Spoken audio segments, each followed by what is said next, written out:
Good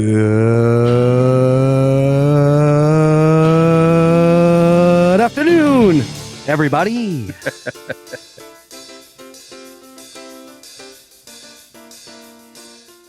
How are you, Jeff? I am well. Just taking some notes for a second. Continue on. Okay. What kind of notes you got over there? Can I cheat again? No, no, you can't cheat. Damn No? it. Does everybody know we used to cheat off each other in school? Yes. Oh, okay. That's why we both carry the same GPA and everything else. GP. I thought you were going to say Remember those? GPS. Yeah. You got the movie? No, I got to give the answer to our trivia question from last week. Oh, that's right. I forgot about the Yeah. the trivia question. Yeah, I had a couple people. So I took the numbers from Facebook, Instagram, and Twitter. Okay. I posted it on all three. And I'm going to reread the question. And then I'm going to give you guys another question. And I'll do it again at the end of the show just because I like those. It makes you have to freaking think. And then some of those where I'm like, damn, I don't know. I mean, it seems pretty easy to know. And then all of a sudden you hear the answer and you're like, well, that's not at all what I thought it was. Right. So your question was last week, for all you kids out there, who broke up at least 81 no-hitters with a home run? Let me repeat it again. Who broke up at least 81 no-hitters with a home run? Which one did I guess? Do you remember? Because I didn't know it, and I was guessing. Yeah. And I think we did like the rule of, basically some guys that are in there that just don't seem like it would be the dude. Right. So you had King Griffey Jr., Yeah, I Ricky think Henderson, I think I said Babe Ruth, or Jim Thome. 54% between adding all of it up. That's what I was just doing here, by the way, and doing some math, which that's why they thank God they have calculators. 54% said King Griffey Jr., 18% said Ricky Henderson, 19% said Babe Ruth, and 9% said Jim Thome. And the 18% of you that said Ricky Henderson is correct. So I was quite surprised on that. I'm assuming because I guess he was a leadoff guy, and maybe that's why. I don't know. It didn't give me an answer for that, but I was quite surprised with the answer. So your answer to your trivia question, so I know Adam Reichert, Mike Pitty, there was a couple of them that chimed in wanting to know what the answer was. So there's your answer is Ricky Henderson. What do you think of that? I want to see that. Well, I mean, I can't show you. Well, not now. You show me later. Yeah, but I mean, Ricky.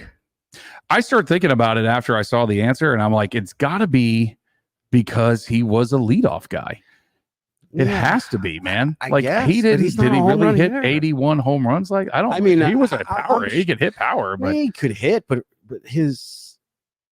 I don't know. He's known for stealing bases, man. Oh, without a doubt. And I think gappers that's and probably using his why. speed. That's probably why they have it. It's got to be leadoff home runs as well. They've kind of got to count that in it because he's coming into a game where the guy has a no hitter. He's the leadoff hitter, and he hits a home run. Well, you broke up that no hitter. That's the only reason. That's the only way I took that. I mean, was like, it's got to be the reason, man. That's a good way of looking at it. But man, did he really actually come off that many times with guys, Yeah. leading off? Yeah. And coming in with the top of the order. Usually it's like, I'm gonna get out of the 3, 4, 5 guy. Probably, but it has to be leadoff stuff, man. Yeah, Has to be. I would love to, Because I would, if somebody would ask me that and You I not stumped know me. the answer, I would have said King Griffey Jr. Without a doubt. Yeah. Without a doubt, I would have said King Griffey Jr. But again, even when I saw that Jim Thome's name was in there, I was like, ooh, well, wait a minute. That guy hit some freaking bombs back in the day. I'm like, maybe it was him. But I'm glad I knew the answer, so that way we know what it is. Well, I appreciate you giving the answer to our listeners. Yeah. And welcome all our listeners to Absolutely. our Tuesday show number 8. Is it 8 already? Yeah, we talked about that last week, lucky number 7, and then that whole deal with Dylan. That's right. Yeah. That was a cool show, man. I actually got a chance to watch that a little bit more, just from a father's perspective, and Mhm. it was pretty cool to see that, to watch him open that box and do everything, and it was Does pretty show cool. 10 mean we're going to crack open Jobu's rum? After the week I had, I think we need some rum. I bet Mike wouldn't be opposed. He'd be fine with it. Now He's fine with drinking on the set. It's fine. How was your week? My week? Yeah. What, this week right now? like last week, that's since we've been here. Oh, It's been a week. it's been fine. It's okay. Yeah, it was okay. It is what it is. It's like beer. Yeah. I mean, I got How's your dad feeling? half a toe less. He's doing pretty well. Well, let's not joke about it. No, he's good, man. Like I mean, it didn't affect his walking, which was awesome. That's awesome. I'm glad he's doing. Yeah, okay. he seems to be doing fine with it. Good. Yeah. Well, Butch has always been a tough dude. He's a tough dude, man. Yeah. But yeah, he's doing fine. I appreciate you asking. As far as baseball world, I got a draft coming up on Tuesday or Thursday. That's about all I got going. Excited about the new season coming to play? Yeah. You know, we start our league here in about 3 weeks. Yeah. February 6th. Yeah, that's when our show is going to be busy. We got our first managers meeting coming up this Saturday. Or no, Sunday. Sorry. Mm-hmm. Sunday on the 21st. And then we are going to do our South division. That's our North division. Mm-hmm. Then our South is going to be the following weekend on the 28th. Mm-hmm. And then about a week or so after that, the season starts. Mm-hmm. And then about a week or so after that, Tournament. Yeah. We got a busy month. Yeah, we're going to have a busy month. We got a very busy month. And the show kind of today is about that. Mm-hmm. You know, we've spent some time talking about Fleetle. We've spent some time talking to Tom Glavine and Wally Backman and all the guys and all the guests we've had on. And we've had some coaches with Savannah Bananas. And you're a coach. I was a coach, now an agent. And now we're going to get a coach at the collegiate level mm-hmm. on our show today. And who happens to be a good friend of both of ours, known John a long time. And you know, Coach McVoy, as we call him on the on the daily basis, but he's always going to be Johnny Mac to me. Oh, yeah. I know his mom's listening out there. He actually just got married too. I don't know if you knew that. Really? Yeah, John got married.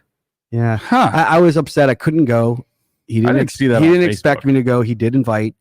He didn't show up at my wedding, so I wasn't paying him back by not showing up at my wedding. Sure, you weren't. But it was just enough to be invited. He's a good friend. He's been a good friend, and we've talked about his dad a bunch. His dad has been a mentor to me since Jack was a good dude, man. The day I met him. Bust my chops like you wouldn't believe.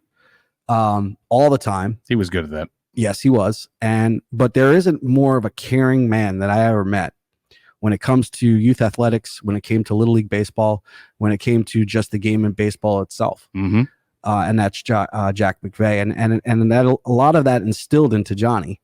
You know, as you can see, made a career out of coaching now. You know, didn't play at he played at college level, but, you know, didn't get drafted or anything like that, but still stayed in the game, coached, is coaching currently, was runner up last year in the World Series for JUCO World Series. Oh, nice. For D2.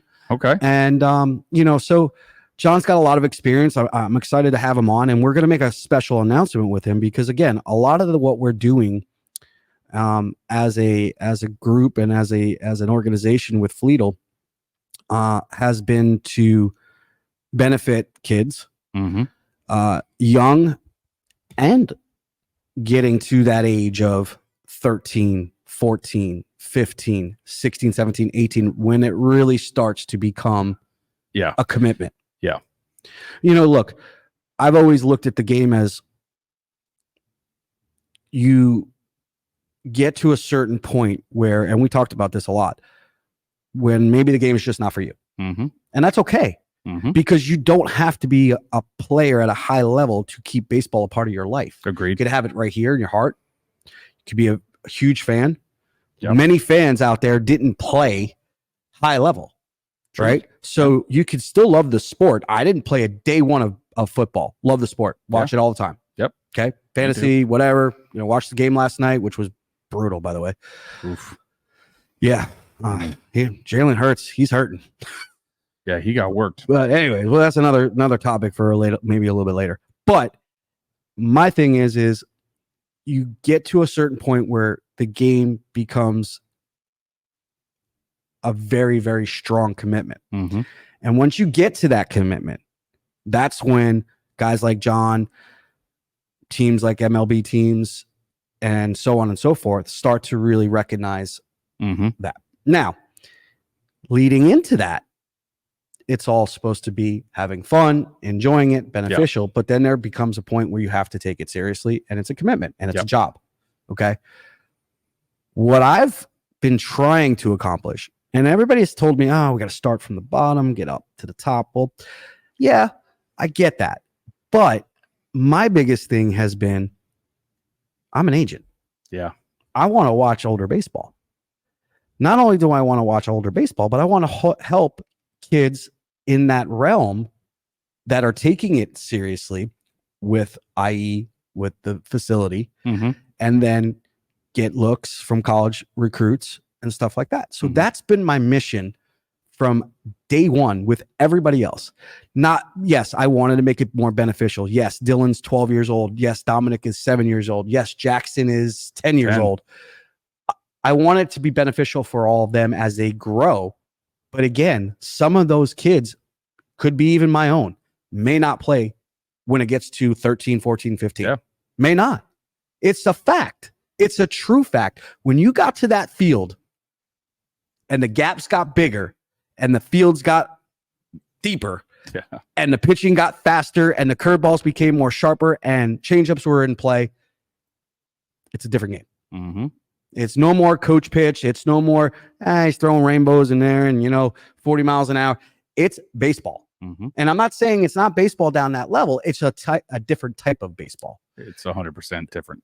When you get to a higher level, the game changes and it gets faster. Yeah. And you have to think. Yep. Glavin's talked about it. Wally Backman's talked about it. Coach Viro's talked about it. All these people have talked about it. Tom O'Connell has talked about it. Yeah. All these people have talked about how the game changes, the prospects come into play, Major League Baseball teams, college recruits, draft. All this stuff pertains to the game of baseball. And we're here to talk about that today. It's going to be interesting. It really has got me excited to make this announcement today because I'm not gonna lie, we've struggled at the 13 and 14 age groups in Fleetle. Okay, in Florida East Coast Travel. We've struggled. Why have we struggled? I don't know. I thought having somebody like us and the people that are passionate about the game and wanting to give back would help. Well, guess what? Got to think outside the box. Got to have some marketing, have some advertisement. We're using Diamond Deals here at podcast as part of our allowing people to understand why we're doing what we're doing. And I think this is going to be a good episode for the people that are maybe doubters right now that I think they're going to come afterwards. Yeah, you'll see. You'll see how we're going to play this out. But cool. It's going to be cool. Where are we at? We're about 5:15. So got any other things on your notes there, buddy? We got some people watching and sweet. Yeah, I like it. Yeah. I had somebody ask me, actually at a makeup tryout last night, what is the biggest problem with youth baseball? Where do I begin? And I said, there's only one problem. No, there's one. Well, that's your opinion, but go ahead. There's one problem. and they said, what is that? I said, it is the parents. I said, the parents agree with that are the problem. And I was like, one of them. I said, there's a lot of things too. Don't get me wrong. I was like, but the parents are a huge problem. When you stand on another side of the fence and you're yelling at everything and you're making your snide comments, you're not helping the cause. No, you're hurting the cause. And the cause is your kid. You're hurting your kid. Yep. And I think that's what I hope people that do take out of what I got to say is, I don't care if I upset you or I make your feelings get hurt. I'm not about that. I don't really care. But it irritates me when I watched a kid last night that tried out and he wasn't great. Okay. He wasn't really good. How old was the kid? 9. Okay. He doesn't have to be great. Nope. And I expected that. Like when I'm watching this, he's little. He's like little. Like Dominic Little? Probably maybe shorter than him, dude. Like he is little. Okay. And he missed a pop fly or whatever. And then I get it. The lights were kind of off. I understand. But when you say the lights were off, meaning like they weren't very bright. He wasn't. Okay. The field lights were very. Lights. I thought you meant like the lights were off, like he wasn't getting it, kind of deal. Yeah, no, the field lights were weird, and I was like, okay, I understand, I get it. And the dad is on the outside of the fence and is screaming at this kid, At his son? Yeah. And I'm like, I finally looked over and I said, you're not helping. And I put on my Good for piece of you. paper, and I just put down on my paper, stay away from him, because I'm going to end up getting That's a into an problem. argument. Mm. But I'm like, you're not helping. Yep. Like, you're hurting this kid. Like, shut up. Yep. And again, I mean, there were some kids there that I knew that were ballers. Right. And they struggled because they couldn't see the ball that well because of the field situations. I get it. And Right. and I took that in consideration. I'm like, yeah, I get it. Right. Hell, they threw one at Jackson at second base just because he was helping out and he can't see it. So I'm like, okay, this is a problem. So that's why I just told all the other coaches, hey, we're going to have to grade this on a curve a little bit because these kids can't see the ball right. Yeah. But you got a parent. Why that's wasn't the lights screaming. on? Some of them were. Jessica Ferguson never called. No. Oh, no. They got called at noon. And then I actually called the city at one point because it was a safety hazard. No, I know, but why didn't it get turned on? They did, but they didn't come on. Like it They were was like staying that this. dim? Yeah. And I mean, and it was only like, I can tell you now, it was the 2 over home plate and it was the 2 in center field. On field 2? Field. Oh, you're on 3. Yeah. Those 3. lights have always been. They're weird. Yeah. But then all of a sudden they turned the 50/70 lights on and they don't come on. They're like dim. And then the other lights are like Something's wrong with the transformer again. Yeah. And I'm like, dude, I can't look at that. I'm going to have a seizure, for God's sake. That's, God forbid. That happened. Remember when the transformer Yeah. blew? They had to put a whole new transformer. Yeah, definitely one of those things where they just need to get that fixed. But that again, I'm not going to blame that on anybody, except it's just they didn't turn it on at the right time. Whatever, it is what it is, and you learn to adjust. Right. By the way, John Hall, thank you. I appreciate your compliment on my hat. John Hall. Yeah, I went to high school with that guy. He's my boy, man. And I feel like I remember that name. You need to go if you're not friends with him on Facebook. I suggest you do, because that guy is hilarious with some of his posts, man. I steal so much of his freaking memes. It's unbelievable. Yeah, he's hilarious. But anyway, that's what I want to say. I just want everybody to understand that's how I feel. It's bugged me since yesterday. And I was like, you go home and you look at your kid. Is that why you've been sad all day? I'm not sad. I'm just irritated because it's like, that kid's 9 years old. I can just imagine what was said to him in the car ride. And that's what pissed me off. Yeah, I was like, good Lord, man. Well, I agree with you that parents can be the problem. Again, we talked about this last week. I've never yelled at a coach, a kid, or anything like that, unless the coach just isn't doing the right thing. Agreed. And if he's not doing the right thing, and a kid's throwing 75% of breaking balls at 10 years old, I got a problem with that. Yeah. Okay. Yep. Got a big problem with somebody abusing a kid. That's not, first of all, that's not their own. Not that you should abuse him when he's your own, but at the same time, like, what gives you the right to mess with that kid's arm like that? And I've seen it, man, and it's disgusting. I don't like it. So that's the first thing. The second thing is that, the problem is there's too many coaches out there that shouldn't be coaching. There's too many dads out there that think they know the game of baseball that don't. There's too many people out there that just don't understand what baseball is truly about, in my opinion. Agreed. And what the life lessons it teaches you, and the camaraderie that you get, the sense of competition, and striving to win, but also learning from losses, development. All those things are lost. Yeah. And I'm not saying every coach. I just had a conversation with a coach on the way here, and total baseball guy. Has 4 kids, doesn't do lessons. Why? Doesn't have enough time, because he's focused on his kids and developing his team the right way. Mm-hmm. And that's a coach. Mm-hmm. To me, that's a coach. Okay. I've witnessed a lot of people out there that, look, volunteers, there's a place for them in baseball. Please don't get me wrong. It takes a big person to step on that field and actually physically coach a kid that's not theirs. Mm-hmm. And around a group of parents that probably are going to act like that dad. Mm-hmm. At least some of them. Mm-hmm. It takes a big person. Used to be umpires used to take a lot of crap for that. Now they get paid. So at this point, I don't care. They don't care. I'm going to yell at you. Yeah. You're getting paid. You're going to get yelled. Yeah. Yelled at if you're not doing the right thing. And if your strike zone's in the dirt and the kid's, swinging above his head. Yep. But when you talk about how these coaches have been with these kids and leagues, and again, today I was talking to a few coaches that we have a competitor out there. I'm not going to name any names, but that is lying to coaches to say and pad his stats of how many teams he truly has. You go to our website right now. Mm-hmm. There is not a team on there currently that's listed that didn't pay and register for their fees. Mm-hmm. Not a team.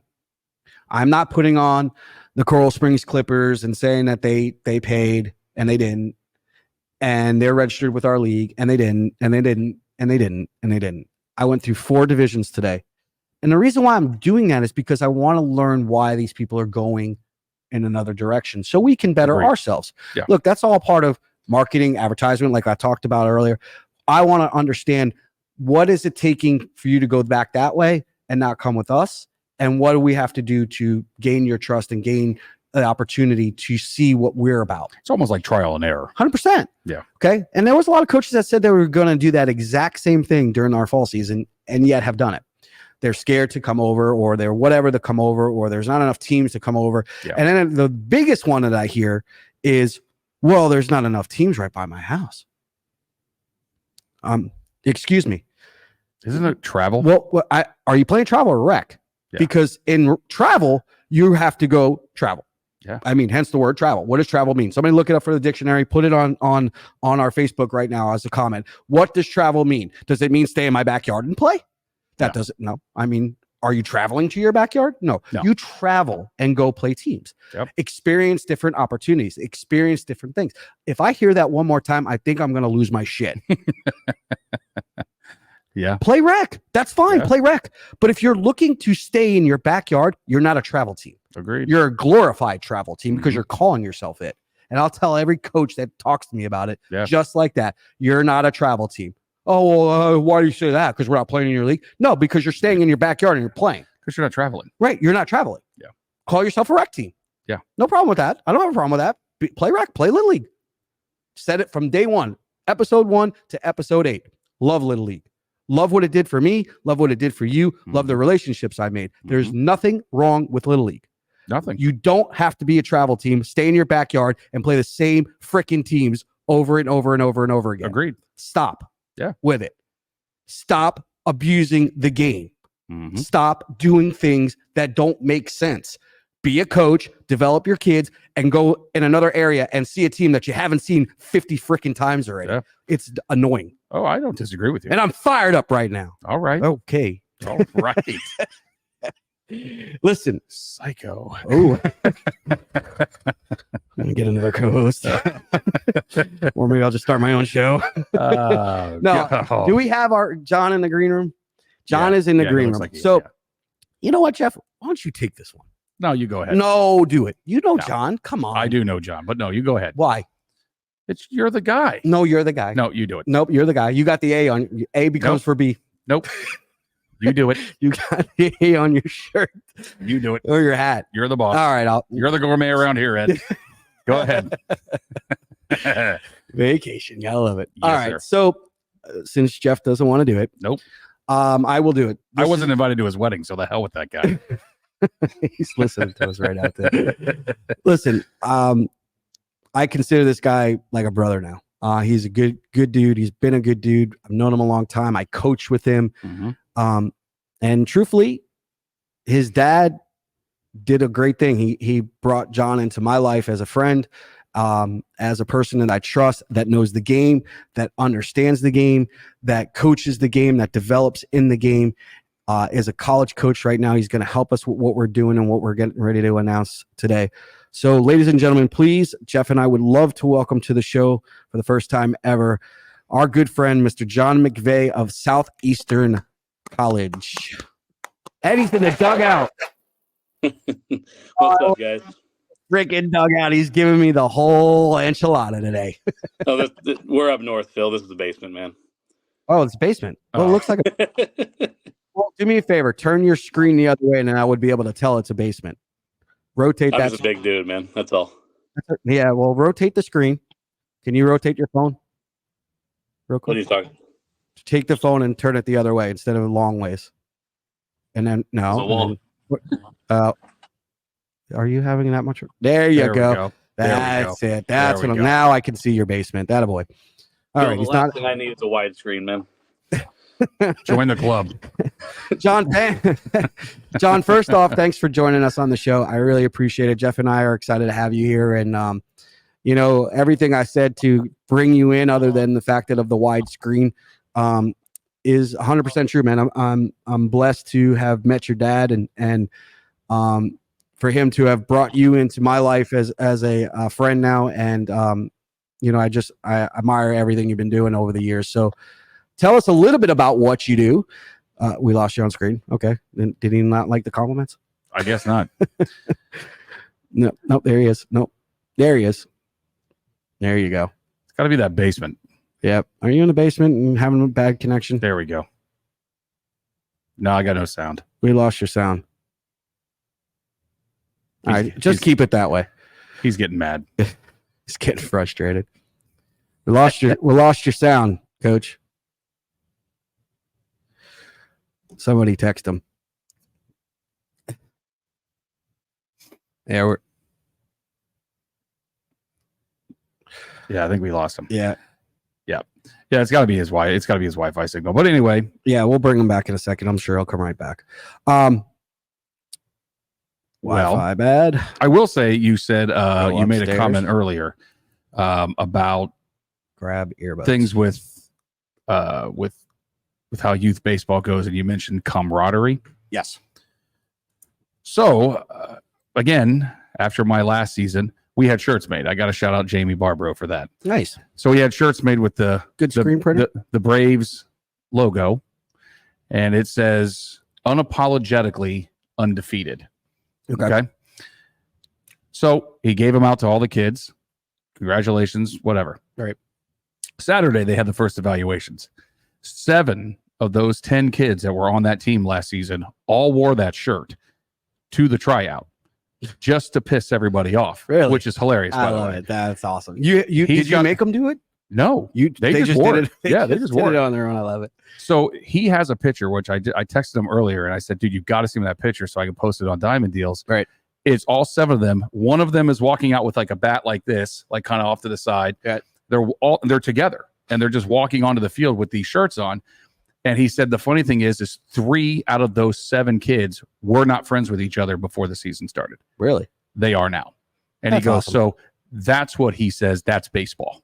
No, He goes, that's 100%. baseball. The camaraderie, everything that we learned as kids. And again, I don't want to sound like my dad did back in the day. But is John back on yet?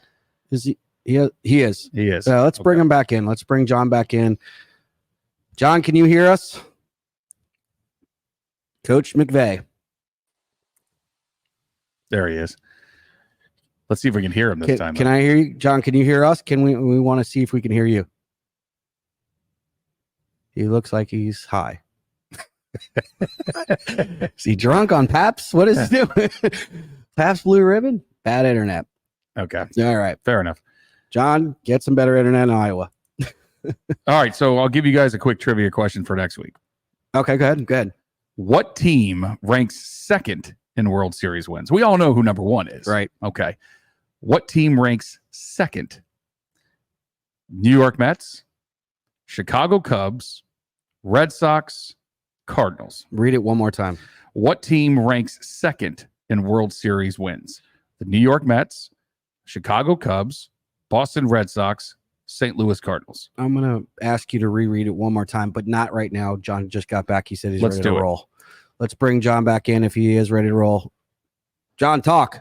All right, you guys got me now? Oh, There my you are. God. God, it's- Jesus. Sorry I've about never that. wanted to hear your voice more in my life than I did right now. Right?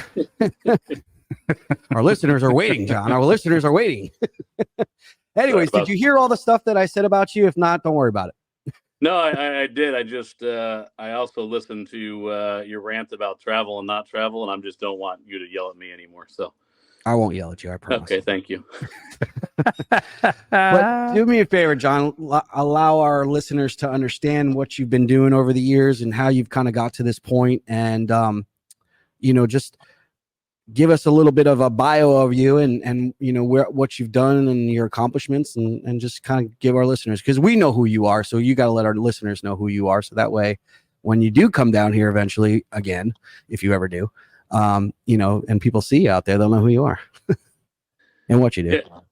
Yeah. So I'm originally from Boynton Beach. Went to Boynton Beach High School. Played for Coach Brian Juros there, and followed him down to West Boca. Excuse me. Graduated from there. From there, went to Warner University out in Lake Wales, Florida, NAIA school. Got an opportunity to play for one of my big mentors, and he's actually I'm preparing a speech I got to give on Saturday, and I learned that he is the 51st winningest college coach of all time, and Jeff Sykes out of Warner University, and so learned a lot there. Took a few extra years to graduate, so decided to start coaching there, and coached there for a couple of years. Was doing some summers in Yorkton, Saskatchewan, and that was that presented a lot of challenges, but a lot of opportunity. And out of there, was fortunate enough. A guy named Justin Schulte about 10 years ago was dumb enough to put his cell phone number on the place to go apply. So I applied. We got walked off in front of 5,000 people, and I was really mad. So I decided to give him a call, and he said he had his guy hired, but he'd keep me in mind. About a week later, he called me back and said, "Hey, we had a volunteer position." So I took that. That's where I'm currently at, is West Burlington, Iowa, at Southeastern Community College. And in that time, it took about 2 weeks. The guy he originally hired decided it was too tough to work. And so I became the hitting coach after about 2 weeks.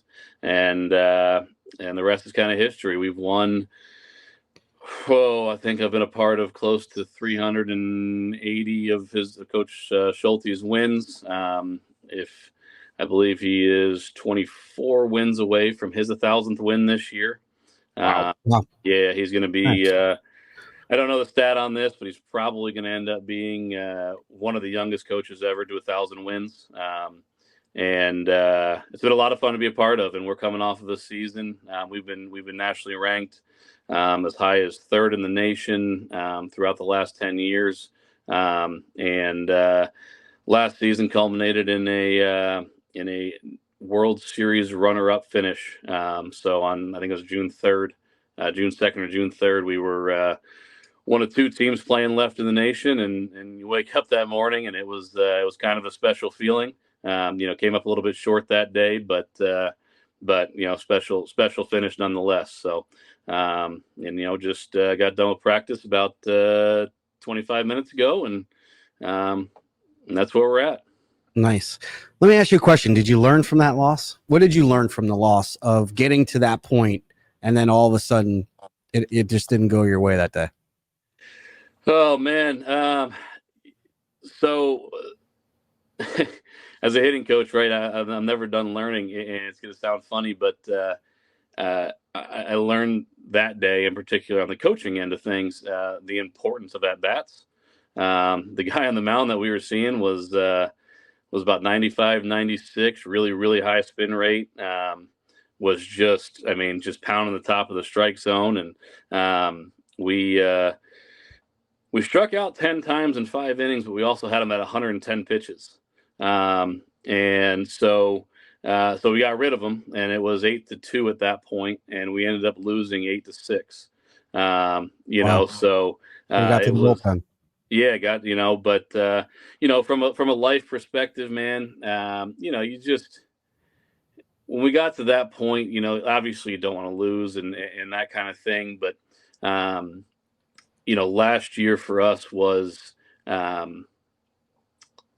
a lesson in adversity. And I feel like that's such a cliche that coaches use all the time. It's all right. But it's a lesson in adversity. And we were legitimately down to our number 7 catcher. Wow. And when I say 7, like, this guy came in as a pitcher first.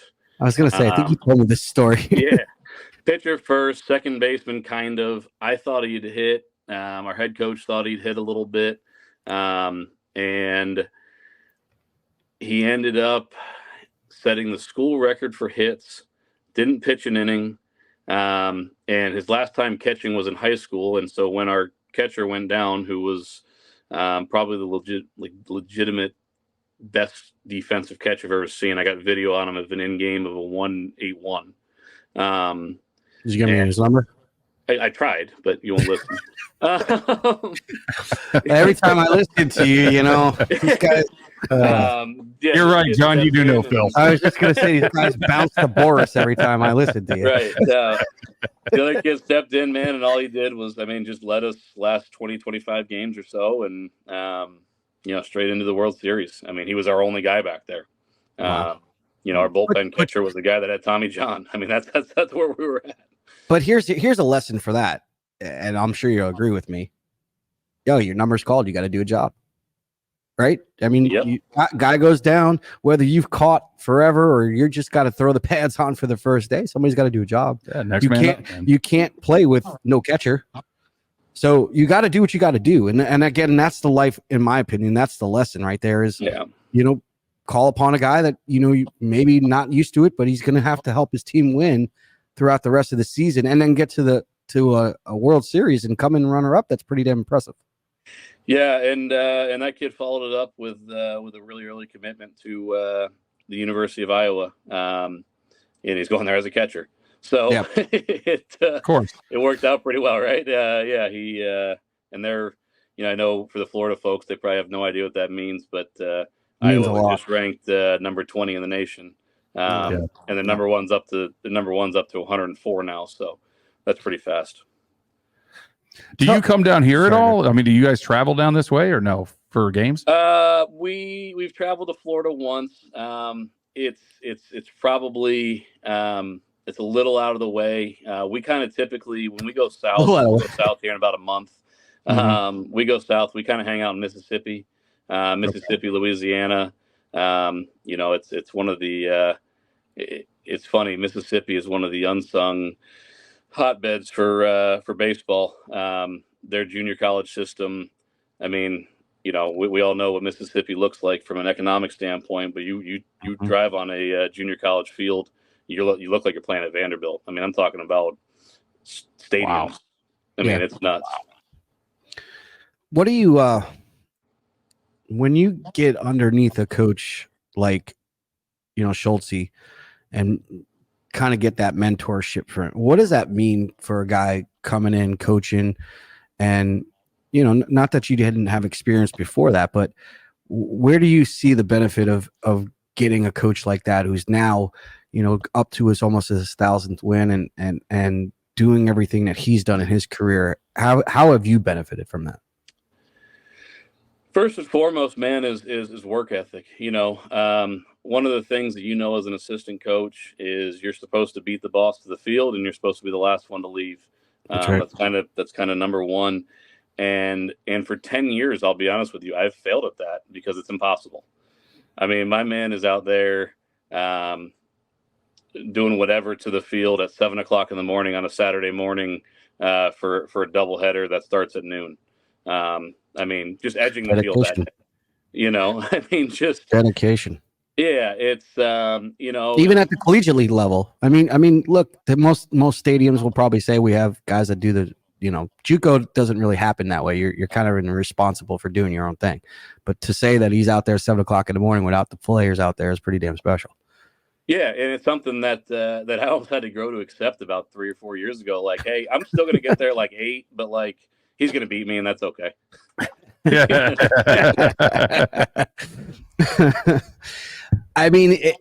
Look, I always surrounded myself around guys like John. John, when I first met John knew way more about coaching than I did. And he wasn't even really a coach back then. He was still a player or just coming off of his, time as a player. Mm-hmm. And I always surrounded myself around people like that. And I think that's probably the most important. I learn stuff from John all the time. Now, he jokes around with me all the time and is like, oh, come on, you're big time Jerry Maguire shit. And I'm not. I learn every day from guys like him and what he sees out there, what he's learned from guys like Schultze and what he sees as far as prospects and how the game is changing and what it's doing around him, that makes me learn more. Because if I'm not keeping up on that stuff, I'm falling way behind. I mean, do you agree with that, John?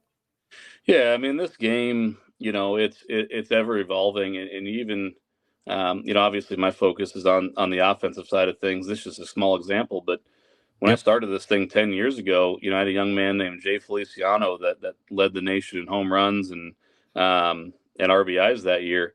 And 10 years ago, that's not that long ago, I was teaching him to swing down on the ball, create backspin, and like how wrong I was. Yeah. Like, and I'm not saying I'm a big launch angle, put the ball in the air, snap it guy, but I mean, I was, hey, create backspin, man. Like, and so, yeah, to your point, Phil, like, you just surround yourself and you have to always be learning. But that being said, you also have to hang on to your core values too. It's definitely a fine line between the two of them. I got a little surprise for you, and I wanted to do this with the two of you on. And I don't know if he called you. He might have. But in the green room, and we're going to welcome to the show. He doesn't have a camera, so we're not going to be able to see him. Or at least he probably just didn't want us to see him. Is another good friend of ours. I don't know, Jeff, if you've ever met him, but you may have maybe once or twice. But it's a good friend of John's and I. And when John and I coached, this other gentleman coached with us. His name is Brett Stanton, and he is from Mid-America Christian. Brett, are you there? Yeah, can you hear me okay? Yeah, there he is. He got the camera working. Yeah, I had to get a hat like on a reunion. It's like a reunion. Adjust the phone. Yeah, you got to adjust the phone, Brad. I learned that. John, so John, get off the phone? No, not get off the phone. You got to turn it sideways to the other way. There we got. We like the law. There we go. All there right, we go. Now we're talking. Okay. You can tell he's a head coach. He did that faster than I did. Yeah, I'm learning. Well, now you're sideways. You got to do the other way. There we go. Oh, jeez. Let's just keep it like that. Let's just leave it at this. They are baseball guys. We never said they were educators. No. John and I both taught in college, though. We want to keep our listeners, guys. Wow. No, seriously. John, did you know he was coming on? I told him to keep it a secret. No, we just talked about transcripts though, but not a boy. Well, I wanted it to be a surprise because again, Jeff, John and I and Brett coached on this one team that, they used to say to me, Phil, that guy is not going to play later. That guy's not going to play later. That guy's not going to play later. But I like this guy. I like this guy, but I like his heart, and that's about it. You know what I mean? And I'm not going to name the names because I don't want to hurt their feelings. But they were all good kids. We had a great time. But the truth of the matter is even at the level that we coach, which was 16 years old, 17 years old, they knew. Yeah. Because they experienced it as players. Again, I didn't play at the high level. They did. No. They played at college. Now they're coaches. They know what they were looking for. And again, that's what taught me what to look for and what to go after. And this is a very valuable lesson right now because what we're going to talk about is how we're going to proceed with all the things we're doing. Brett is probably one of my favorite guys to coach with, obviously with Johnny. But the same point is he was one of those dudes that just like, enough of the pansy stuff, man. Just like John too. Like stop being a girl, get out there, throw the ball. And if you have to do a job, get out there and do the job. Am I right? Yeah, no, that's John will agree. I'm sure we could talk about everything that we look for and launch angle, all that stuff. At the end of the day, it's about competing. That's right. Compete at a high level, but also learn how to lose and learn from the loss. And we were just talking about that. Yeah, learn a lot more. I was just listening to John's story there, and I've actually been in that exact shoes as he was. My first year in JUCO, we lost the national title game, and I think I would have been a worse coach if I had won it. I think it would have came a little too easy to me as my first year there, and I learned a lot from that loss. Yeah, I can't tell you how many losses that I've learned stuff from, whether it be in life or baseball. You learn from it. You learn from losses. You learn how to get back there, be more competitive, or find the right niches that's going to complement your lineups or your bullpen or your starting pitching. As JUCO coaches, it's a revolving door. 4-year coaches get maybe a little bit more of a time to spend with them. So both, and that's why I wanted both of them on the show, because they both can kind of relate to one side of the fence versus the other side of the fence, which is I get more time with this guy, but this other guy doesn't get any time with him because they're all looking to get drafted that after their freshman year. Real quick. And then, or they're looking to go to a major university following JUCO. So, what we're planning on doing here, and they're going to help me out because they're good friends of mine. Now, they're not going to come just because I asked them. They're going to come because they're going to respect the fact that we're trying to do something here to better talent, to get talent to the higher levels. And that is, and we're going to announce this right here, right now. Okay. So we're going to start building our 13 through our 18U division with the help of guys like John McVoy and Brett Stanton, both college coaches, one head coach, one assistant coach, hitting coach, and both recruiters of the game. They have to go out there. They have to find their talent. They have to find them for 2 years or 4 years, one or the other. Correct. What we're going to be doing is we are going to now offer showcasing within Florida East Coast Travel. Our first tournament is going to be our Back to School Bash, which is going to be August 1st through the 4th. If you play in our league from ages 13 through 18, and if we start getting into those later divisions, you're going to get into that showcase for free with your registration of the league. If you don't, we're going to charge you, but you're still going to be a part of the showcase. We're going to open our event August 1st with a showcase for the talent for college recruits to see. There's no other places that are doing that. Look, these guys know Perfect Game. They know Prospect Wire. USSSA doesn't really have that reputation of going upward. I'm trying to change that. We're trying to change that. And I need guys like this to say, look, these are the guys that you want to have in your league. These are the kind of teams you want to have in your league. These are the teams that I've seen that are out there that are competitive, that have good players on there, that we can help to get to the next level and bring guys like that. So some of the top scouts, some of the top recruiters in the country, such as John and Brett, also Palm Beach State. I talked to Coach Forbes the other day. They will be there.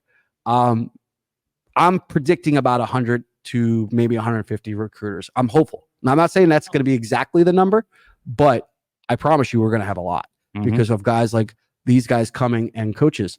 What do you guys think about something like that? Is that beneficial for something of your, or some people of your caliber and where you guys are at and how you're always trying to recruit, find the next guy? Look, guy goes down. We just talked about it. We need players, right? Yeah, I'll start first. I was just kind of doing some numbers. I've got guys from 7 different countries and 8 or 9 different states. And, there's talent everywhere. And John and I know that's just growing up playing in Florida. And we kind of grew up thinking you got to stay in Florida. And there's places that need, I can think of 4 or 5 guys that I've had drafted I signed out of high schools in Florida, Hialeah Gardens, places like that. That's right. Came out to Oklahoma and got drafted. That's right.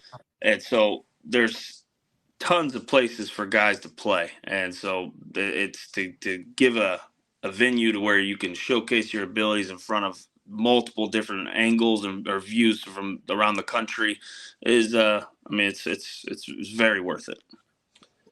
Yeah, I think to reiterate what Brett said, you have the stigma in Florida as you stay in Florida. And, I never would go back. And I think in Brett's talent, Brett was a better player than I was. But had we gone JUCO in another state, I still had a few doubles off him. But if by the way, one was a pitcher, one was a hitter. I was waiting for Brett to say you had double plays, but sure, yeah. That's good. I should have got there quicker. Yeah. We're both Division I players, and not to say we regret going to Warner. I think Brett and I both have talked about we loved every second of playing for Coach Sykes and everything that he meant to us. But the opportunity is out there, and is that the same for every kid for Florida? No, but I think too many kids in that state don't play in college because they aren't willing to go somewhere else. And that's kind of a travesty. I think it's there's a place for every kid. There just is. And so doing an event like you're doing, hopefully will open some eyes. Is it going to open all of them? No, it's not going to open all of them, but you open 2 or 3 of those kids' eyes to a school with Iowa, Oklahoma, wherever you get them from. I mean, I've talked to some guys from Nebraska for you. Like it's that one kid is going to be worth it. Right. Yeah. So well, I want to put this out there because one of the reasons we are doing this is because, and I think you guys will agree with this, is it became more of a money grab than actually physically caring about trying to help kids. Coaches are out there, and again, I'm not bagging on coaches. I hate when people say, oh, well, you're just talking about that it's a money scheme or whatever. There is ways of making money the right way. You can make money and actually make it more beneficial for people. I'm not saying that I'm giving something we're giving something at a very decent cost to help kids. I asked John this the other day, and I'm sure Brett will also agree, is, are they charging for showcases? The first thing he said to me is absolutely. Wow. So what we're going to do is we're going to entice you to play in our league, stay competitive, get into a situation where now that league fee pays for one showcase for you out of the year to showcase your talents in front of scouts and recruiters for college. And then get to a point where these guys are going to now be keeping their eyes on you. And nobody else is doing that within what we're doing right now. Right. Premier's not doing it. South Florida Travel League, which I don't even consider a league anymore. It's not good, period. It's not beneficial. There's nothing in that league that's beneficial for kids other than somebody going like this. Thank you for your $350. Appreciate it. I'm not doing that. And I refuse to do that. I want guys like this to help people to get to ask them how many guys I've tried to send to them. Now, they didn't always agree with all the players I sent. Shelby, I think they both like, by the way. Dwayne Sear. I'm going to say Zach Saldivar. He's going to get pissed at me. He was a good player for us. He was. I'm not saying he wasn't, but there was times there where Zach, look, say this, you got to want it too, right? He wanted it. No, Zach, when he got here, just to clarify, Zach, when he got here, he played hard. He played through a torn patellar, torn whatever that thing in the middle of your foot is. And it ended up going to Kaiser and went to a World Series with them. He had a pretty successful college career. He did, but at first you didn't think he wanted it. Am I right? So you saw him compete. Yeah, once he got here, he was fine. Right, but there was, Coach Forbes cut him. Absolutely. Yeah, you know what I mean? I don't think he was taking it seriously till he got to a certain point, and that's okay, but sometimes you're going to miss the boat, right, Brett? If you don't take it seriously from day one, you may miss the boat. Yeah, it happens. And sometimes we're coaches, but we're teachers first. And, and I'm probably a teacher second, dad first, but sometimes it takes you 28 years to figure the dang thing out. So took me a while. I'm 44 and I'm still learning. Yeah, sometimes it takes a while. And I think it's an opportunity for guys, just like you said in the beginning, when you screw up, and heck, that's half about being an adult, is screwing up stuff and then figuring out how to fix it and screw it up less the next time. Learning from the mistake, learning from the loss. Again, it's funny how all that stuff pertains to baseball, but it also pertains to life at the same time. Yeah. Again, they teach their mentors. Iron Jack was probably one of the most funniest guys in the world, but always, like I said, busted my balls like it was no tomorrow. He basically told me not to get married.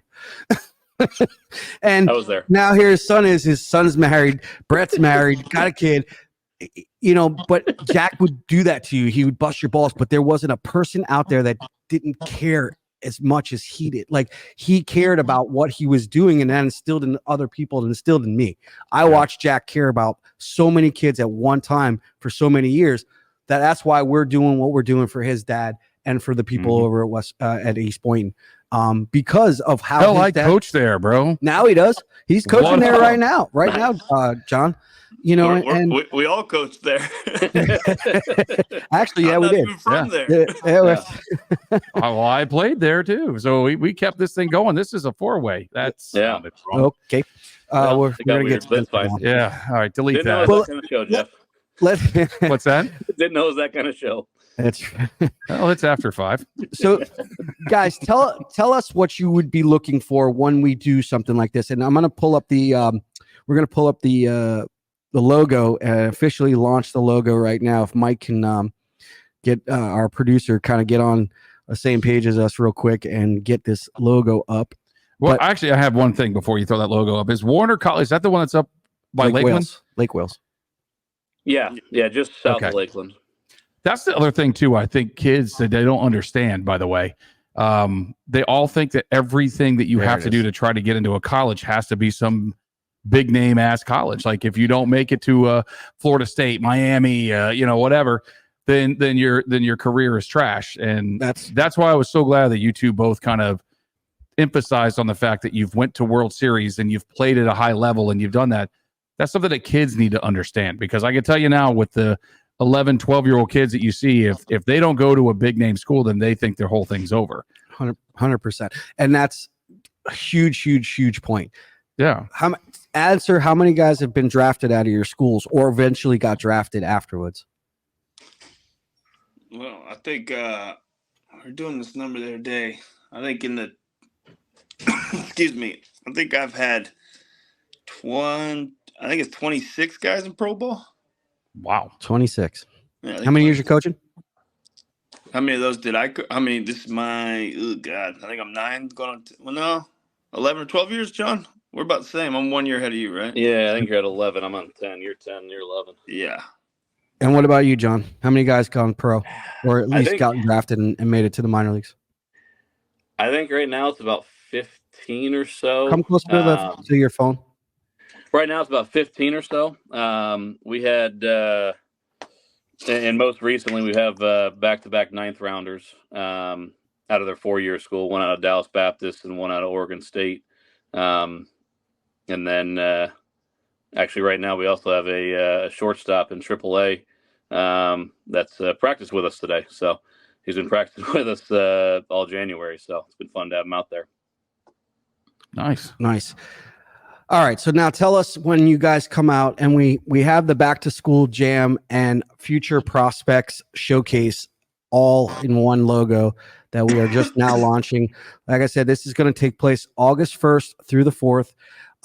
We are going to be welcoming everybody from Key West all the way up as far as you want to go. We're going to invite kids from the Northeast. I have a couple of people that I know. It's the summertime. It's just before school goes back in, at least here in South Florida. But the Northeast doesn't go back until after Labor Day. So we may get some nice schools from out of the area, maybe be, a New York or Chicago or whatever. But what are you looking for? Tell us what you would be looking for if you came out, started looking at age groups 13 through 18. What is going to educate them educate the listeners out there that may be playing or coaches? What are you looking for? You can take it first, Brett. John? You want me to go? Yeah. All right. Especially in those age groups, probably we'll all be looking for talent and athleticism and certain measurables to kind of just give us a base or, just a foundation to know what we can build on with them, know if they have a chance. And then, more importantly, I think is just like, I look for energy. I look for, you can be really talented, but if you don't really like baseball, it's gonna suck when you come to a place like ours or John's and a lot of places we've been at. It's gonna suck because this becomes a little bit of a job at times. And so I look to see energy. I look to see communication. Which kid's striking out on a nasty slider and throwing his bat like he was supposed to hit it. Stuff like that. I want to see which pitchers, drops his head when a shortstop just lets a ball go right through his legs, like he had any control over it. Just little things like that are what really, really stick out to me. And I'll give a free one. I can't stand to watch parents bring Gatorades to the dugout. That one, and then another free one. Unless it's Roofer's mom. If Roofer's mom brings the Gatorade, you're good with that, right? That's different. The other one is it really bugs me when parents are carrying gear. Oh, that bugs the hell out of me. When I see just game over and the kid's walking with his Gatorade and mom or dad's dragging the bag behind them, it drives me bonkers. So Jeff, there's a couple free ones for you guys. I like those tips. Jeff, do you carry Jackson's gear? No. You swear? No, it's on wheels. That's why he does it. Does Kelly do it? Does she go to grab his stuff? What are you, nuts? I literally have gotten an argument with Sheila. I said, don't you grab that bag. Kelly will slap Jackson across the freaking mouth if he says, carry my bag. Well, okay? My kids are not even close to that level that we're talking. Well, actually, Dylan is now, but Dominic is not. Mm-hmm. But since they were T-ballers, mm-hmm. that's your gear. Carry it. I don't care if you're in T-ball, and I don't care that the lady just gave you a snack and milk and cookies. Get your gear after you finish your cookies. Yeah, the only time I've ever really carried gear for him was like a catcher's bag because he had 900 things in his hand. So I'm like, all right, I'll give you a hand, dude. But that's right. You know, well, that's a little different. That's different. Kid's got a broken arm, you got to carry his bag. John, go ahead. Yeah, no, I think with the age groups that you're talking about, you know, I think it's going to be different for every kid, right? Those 13, 14, 15-year-olds, the most important thing for them, you know, am I going to be able to see talent in a 13-year-old? I don't know. But you know what? They're going to learn what it's going to be like when they are 15 or 16, the things that they are training for, what that feeling is going to be like. I mean, you know, and Brett and I have had this conversation when we were growing up. We didn't have those. So when we went to one, we had no idea what we were doing, you know? And so for those, it's, I don't know if it's the right thing in the world, but at the same time, to have those guys go through that workout and be in front of college coaches and talk to college coaches and know what they're looking for, that's invaluable, you know? Yeah. Because, I mean, how many of them are going to run a 60-yard dash? You know, and so now they have something to train for. They have a number to look for. They have a, you know, and then as you get older, certainly, you know, we're going to look for measurables like Brett said, you know, but, you know, 60-yard dash, you know, how hard are they hitting the ball? How well do they move? You know, all that kind of stuff. But, you know, my recruiting pitch is always, you know, I'm going to have 400, 450 names or so for the 2020. We're almost working on 2025 class now. And I don't want to call 400 kids. That sounds like a lot. So I'm going to look for a reason to not like you after I like you. Once I get to the point where I like you as a player, I'm going to look for a reason to not like you. And like Brett said, you know, parent bring you a Gatorade after when there's water in the dugout, or, you know, being, you know, not hustling on and off the field. I mean, just, you know, whatever it is, I'm going to like the talent, but just give me a reason not to call you, you know? And like Brett said, man, parents have a lot to do with that, because there's nothing worse than an annoying parent. However, I said that today. Well, let me give you a good Justin Schulte one here. We had a parent call the school 7 years ago and yell at our business office about his bill. And Coach Schulte politely brought the kid in his office and he said, if your dad ever calls the school again, you'll be removed from our team. Yeah. Even about a bill. It wasn't even about baseball. Even about a bill. Yeah. It didn't. It's up to the kids, man. They're 18. No doubt. You know, I'm trying to teach my son that stuff now. So that when he gets to that point, both of my kids, you know, I don't know if you guys saw, but Dylan I was pretty proud. And again, I'm not saying it because he's my kid. He works hard and I just want him to love the game, but he did get invited to that power showcase. I asked a few of my friends if they thought it was a good idea, and they all said, yeah, why not? It's an experience. Go let them experience it. They're going to fly him out to Texas to the Global Life Field and actually physically fly him out there, us included, and he's going to get to participate in that. But when he was invited, I told him, I said, look, don't do this because of me. Don't do it because you were invited. Do it because you're willing to put into work that's going to require you to go there and compete. And that's not, I don't feel like doing it today. That's taking it upon yourself. Go to the cages. I got a nice cage that we built. You've seen it.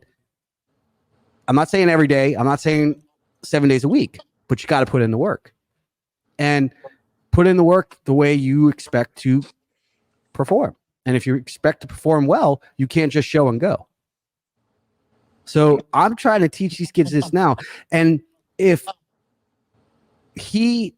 my wife or anybody else ever walked up to a coach's dugout or called for him, I'm going to get divorced. I'm serious, because where are we teaching him to get, and I love my wife. You guys know that. She's great. But- she's way cooler than you. She is way cooler. I haven't met John's. We weren't invited to the wedding. That's all right. I haven't met Brett yet. And he's been married like 15 years already. That's true. She's working. She's working. But the truth of the matter is again, I'm trying to teach. Why are we having a problem teaching our kids how to do the right thing and stand on their own 2 feet? What are they going to do when they get older? I know what they're going to do. What's that? I can help with this. I'll give everybody an advice from a coach. Go ahead. Raise your kid, and nobody wants to hear this. Raise your kid to be the best walk-on they can be. I love it. Everybody wants to raise their kid. I sometimes talk to my wife about it. It's like, yeah, we want a scholarship from Texas or all this place like that. Raise them and coach them to be the best walk-on they can be. More than likely, they'll be a pretty good scholarship, hopefully, but just be a good walk-on. That's how good walk-ons are how you win. Yeah. Can I tell you how many of my guys made it into the pros that actually were not draft picks? Oh, I'm sure a ton. A lot. More than any of the ones that I actually got drafted. Yeah. They weren't draft picks. Yeah. Which That's means impressive. whether they got $1,000 and a bag of chips to get on the plane and go to spring training or not, they made it to the big leagues without a big bonus baby crap. Yeah. That's going on today too. My thing that I taught that I said to the team that I had last season, because I coached older kids, I mean, not older, but they were 12, 13. But I told them, play and behave like you don't know who's watching. Yep. You never know who's watching you.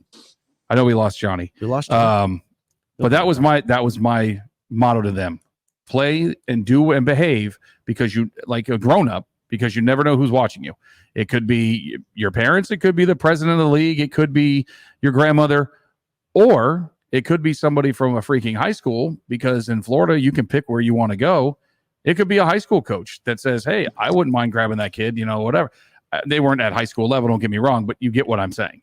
And that's how I told them to act. They acted with class, and that's how I wanted it done. This is why I said I love my wife. She said to Dylan the other day too. She goes, "You see, Dad put that on the on social media. Mm-hmm. You never know who's watching. This guy called. I had nothing to do with me. Swear on my kids. Swear on my mom. She should rest in peace. And tomorrow's the day she actually passed away. Mm-hmm. So." My wife said that to him, and I was like, yeah, go Sheila. Because we don't know who's watching at any point in time. I tell my pro guys that. You're not playing for your team. You're playing for the other 29 that are coming to watch it. You never know who's watching. Right? Is that still Brian Domenico doing that? Yes. Yeah, Holy Brian was cow. on the show. Yeah, he was on the show last week. Bro, and let me tell you something. And Harper did it. A bunch of dudes did it. And now it's gone to 12U all the way up. And again, I talked to scouts, friends of mine that I know in the industry. Nick Presto, who used to be with the Pirates and now with Kansas City Royals. I called him and asked him, what do you think? And he goes, Coach, do it. I'm like, why do you say do it? And he goes, because you don't know if he's going to ever get that experience again. And I'm like, true. Sold. And then I gave it to Dylan to say, now I want to do something, and I'm going to work hard to get to it. And he doesn't go until November. It's not until next, November. But they fly him out there, guys. It's crazy now. Yeah. When I did it in 2005, I didn't get a flight to Olympic Heights High School. So, damn it. But now they usually do it in Miami. Yeah. But the younger kids, they fly out to other areas. Usually it's Arizona. Now it's with the new stadium, Global Life. So the older group stays down in 16, 17, 18, stay in Miami. And then the younger kids go to Texas, Arlington. I mean, it's an experience, and I'm excited for him. I hope Jackson gets it one day. I hope every kid gets it one day, because again, how many guys have you had to turn away that said, hey guys, thanks very much for playing, but now that's it for you? More than the other way. I wish more than the guys that actually got signed, right? Yeah. And John, you taught me this one. What's the percentage of kids making it to college? To the pros of all the people playing? What's the percentage? Phil, I don't know if you can see my black eye, but I got a concussion this week, so I don't know what you're talking about. You said one time in a group The marriage Talk. is always is tough, or He didn't get that from his kids. I'm kidding. I'm kidding. Yeah. She hit him with a Louisville slugger when he came home late. Well, he is the hitting coach. She said, "This is the way you hit off the tee." No, you seriously. You No, said we get, there was a certain percentage of kids that yeah, actually physically make it. It's something like 0.002%, but it's the way to look at it. And this number held exactly true to you guys talk about travel teams and stuff. Well, I played for the Boynton Beach Bulldogs, and we were 12 years old. We went to Cooperstown, and we did we didn't win the Cooperstown thing. The year after us, we did, or the team did. But Jeff Bennington, who used to give lessons at East Boynton, broke down our team, and he said, 12 years old, and we were one of the better teams. I mean, I don't remember what we did, but we were one of the better teams around. He said half of this team will not play high school baseball. Wow. Said, there's 12 of us, and What age group was that? What age group was that? 12 you. And to that number, 6 of us played high school baseball. And the guys who didn't was our starting shortstop, our starting second baseman, starting first baseman, best pitcher. None of them played high school baseball. The guys who did, of naming a few, Andres Diaz, he was our 4-hitter. He ended up playing pro ball. Myself, I hit, I think, 8 or 9 in that lineup. Very much a backup player. Justin Desher, he was probably the worst player on the team at the time. And he ended up going to Stetson and pitched in a rotation with Jake DeGrom and Corey Kluber. I mean, so to your point, Phil, it was half of the guys didn't play high school. About half of that didn't play college. And he said, maybe one of you guys will get a chance at pro ball. And it worked out to the T. Yeah. Yep.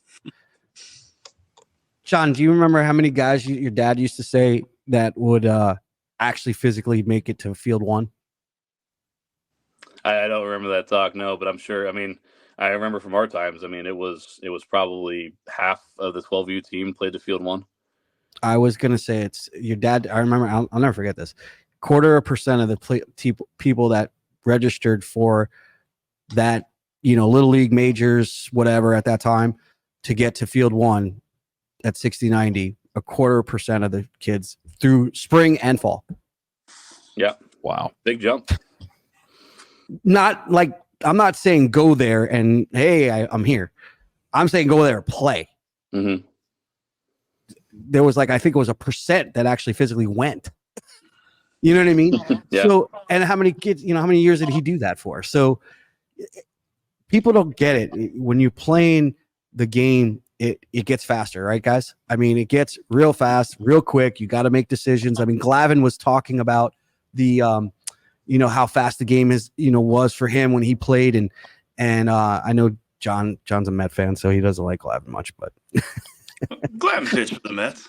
Yeah, well, actually, that's true. Yes, I he did. forgot about that. Thank you. That's right. We talked about it. That's how I wore the hat tonight. But the truth of the matter is how fast the game got for him as he got older and his kids played and all this other stuff. You'd learn more from people that actually experienced that, like you guys, and see how fast the game goes, than hearing it from dad that says, "Oh yeah, don't worry about it. You can go up there." I mean, seriously, when are we going to start being realistic with our kids? Like, it's okay to play chess. Seriously, do you agree? There's a lot of scholarships out there, man. Whatever you can do to make college cheap, do it, because it's it's you got to be realistic with your kids, and that's what all these teams need to teach kids is, the game ends one day, and for some of the kids it's 12. Yep. For some guys it's fortunate enough. I mean, Julio Franco played till he's 70. But at some point it told it to end. Yep. and it's one of the only special things that does that. And so you got to be prepared for life after, whether that's 13 years old or if it's, if you're lucky enough to play till you're 40. Jack used to make fun of the two of these characters. They both played like 8 years in college.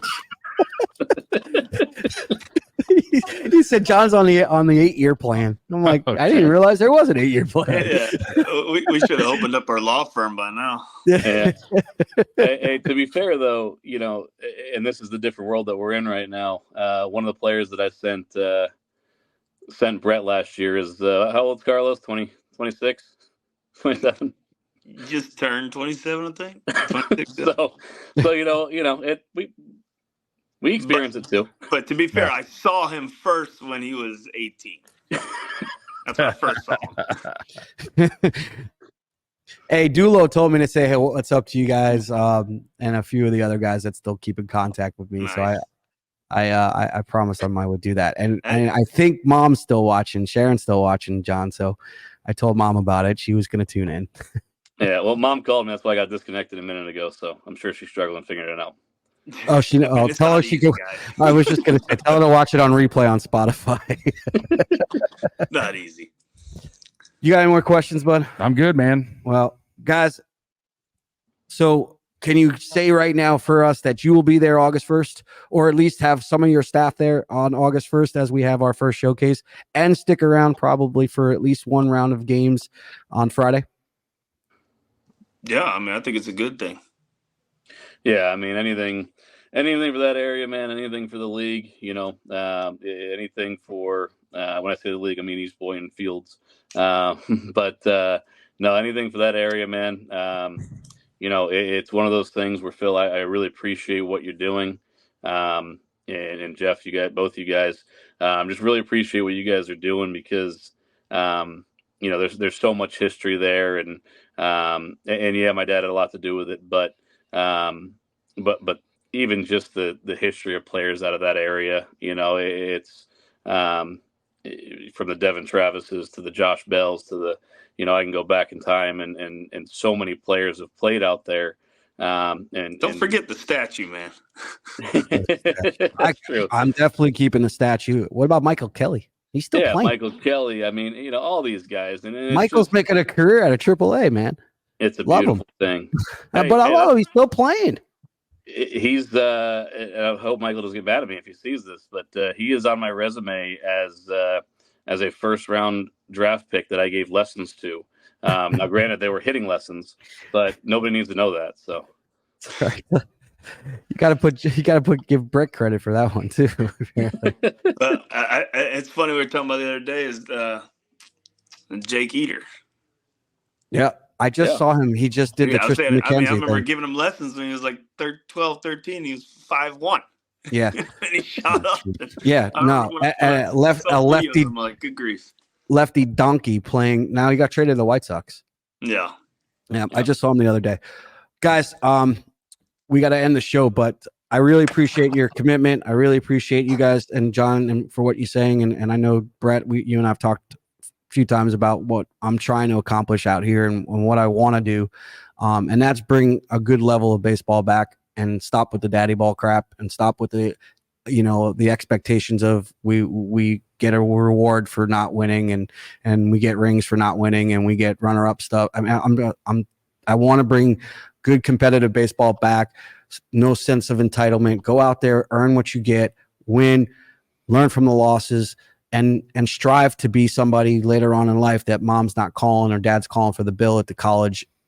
Stand on your own 2 feet, become a man, and do your thing. That's it. Simple life stuff. Those recruitable people. That's it. You heard it right there from two coaches, recruitable people. That's what they're looking for. Don't have mom bring the Gatorade unless it's Dominic Rufa's mom. And do your thing. He's lost. Just lost on that. Yeah, I'm done. She was hot. All you got to know is she was hot. But the truth of the matter, exactly. Just handle your business, man. Get on the field, step over that line, go to work. We thank you guys. Good luck this season. Guys. We'll keep in touch. We'll have you on the show again when it's not an hour and 15 minutes. Thanks, Mike. Sorry this went a little over. But we'll bring you guys back on. We're going to end the show here in just a second. But thanks, guys. I really appreciate it. I appreciate you, man. Yeah, appreciate you guys. Anytime, Phil. Anytime you guys need it, Jeff. Jeff, if I mean, I don't plan on getting married again, but you can come up to Iowa whenever you want. Deal. Actually, thanks for rubbing it in, bro. Yeah, thanks. All right. See you guys Later. That was good. No, good interview. I'm glad we got a chance to talk to them. Sorry, Mike, again, but good dudes. We're trying to get across a message. That's the message. That's what they're looking for. This is what we're trying to do. We're not looking here to take your money and give you no product. We're looking to give you a product that you're going to be satisfied with, that you're going to be telling your friends about, because we did it because we cared. Yes, you're going to pay a little bit, but at the end of the day, we're not looking to make money off of you and disappear. Mhm. We're looking to help you to get to that type of situation, and hopefully some of those guys will recruit you, or Palm Beach State or whoever. 100 scouts, I promise you that number will be at least 100 scouts. Yeah, it'll be and fun. College recruiters. Yeah, be fun. Jeff, great show. Thank you very much. I appreciate you doing this again. I kind of surprised you one more time, but I like the surprises. I do too. Next week's another big surprise. All right, We're gonna have one. let's do it. Hey man, love you. Love you, bud. Next week, Be on the Beals on the deck.